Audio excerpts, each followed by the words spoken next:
আসসালামু আলাইকুম, কেমন আছেন সবাই? আশা করি সবাই ভালো আছেন। দারুণ একটি টেক টিউজ ডে চলে এসেছি আবার আপনাদের মাঝে। গরিবের নাথিং ফোন।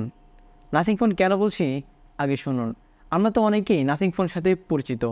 এই নাথিং ফোনের সেমি ট্রান্সপারেন্ট লুক কিন্তু সবারই নজর কাড়ে। কিন্তু ভাই এই ফোনের যে বাজেট তা কিন্তু আমাদের অনেকেরই ধারণার বাইরে। তো এই ফোনের ডিজাইনের প্রেক্ষিতেই বাজারে কিন্তু আসতে চলেছে ইনফিনিক্স GT10 সিরিজ। এই ফোনটিতে থাকবে 108 মেগাপিক্সেলের ক্যামেরা এবং নাথিং ফোনের মতো সেমি ট্রান্সপারেন্ট লুক। তো চলুন জানা যাক আর কী থাকছে এই ফোনে।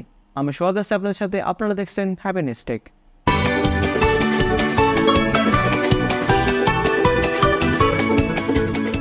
বর্তমানে অনলাইনে কিন্তু এই ফোনটি নিয়ে অনেক হাইপ চলছে। কারণটি হলো এই ফোনের ডিজাইনটি অনেকটাই নাথিং ফোনের মতো করা হয়েছে। ধীরে ধীরে এই ফোনটির বেশ কিছু ছবি এবং তথ্য আমাদের সামনে চলে আসছে এবং ইতিমধ্যে কিন্তু এই ফোনটির রেন্ডার ইমেজও প্রকাশ পেয়েছে, যা থেকে খুব ভালোভাবে বোঝা যায় এই ফোনটির ব্যাক সাইডের ডিজাইনটি হবে নাথিং ফোনের মতো, যা সেমি ট্রান্সপারেন্ট। এর বক্স কন্টেন্ট হিসাবে থাকছে এই ফোনটি সাথে 68 ওয়াটের চার্জার এবং চার্জার কেবল থাকছে, 10 বিটের full HD plus eye care AMOLED display.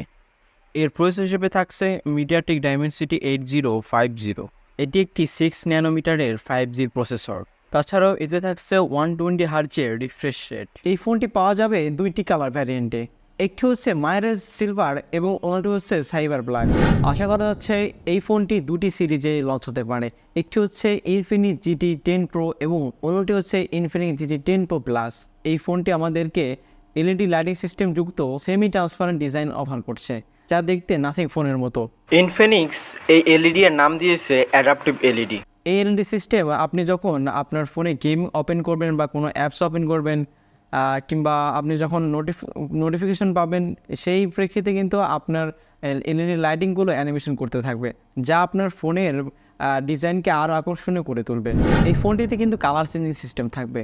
এই ফোনটি সিলভার কালারের ফোনটি আপনি যখন রোদে নিয়ে যাবেন, এর ইউভি লাইটের কারণে এই ফোনটি ডাস্টি পিঙ্কে পরিণত হবে। এর থেকে যতটুকু বোঝা যায় এটিতে থাকছে 108 মেগাপিক্সেলের মেইন ক্যামেরা সহ ট্রিপল ক্যামেরা সেট আপ। এবং আমরা বেশ কিছু রিপোর্ট থেকে জানতে পারি যে এতে অপারেটিং সিস্টেম হিসেবে থাকছে অ্যান্ড্রয়েড 13 এবং এই ফোনটিতে থাকছে 5000 এমএইচের ব্যাটারি সাথে সাথে 45 ওয়াটের বাইপাস চার্জিং সিস্টেম। ফোনটি ইন্ডিয়াতে আগস্টের 3 তারিখের দিকে লঞ্চ হতে পারে, যেখানে এর প্রাইস রাখা হয়েছে 20,000 রুপির আশেপাশে, এবং এই ফোনটি বাংলাদেশে লঞ্চ হলে 26,000-এর আশেপাশে হতে পারে। তবে ফোনটি লঞ্চ হলে কিন্তু আমরা আপনাদেরকে এই ফোনের সব স্পেসিফিকেশন এবং অল ডিটেলস সম্পর্কে ভালোভাবে জানাতে পারবো। সেই পর্যন্ত আমাদের সঙ্গেই থাকবেন এবং আমাদের চ্যানেলটিকে অবশ্যই সাবস্ক্রাইব করবেন। সবাই ভালো থাকবেন, সুস্থ থাকবেন। আল্লাহ হাফেজ।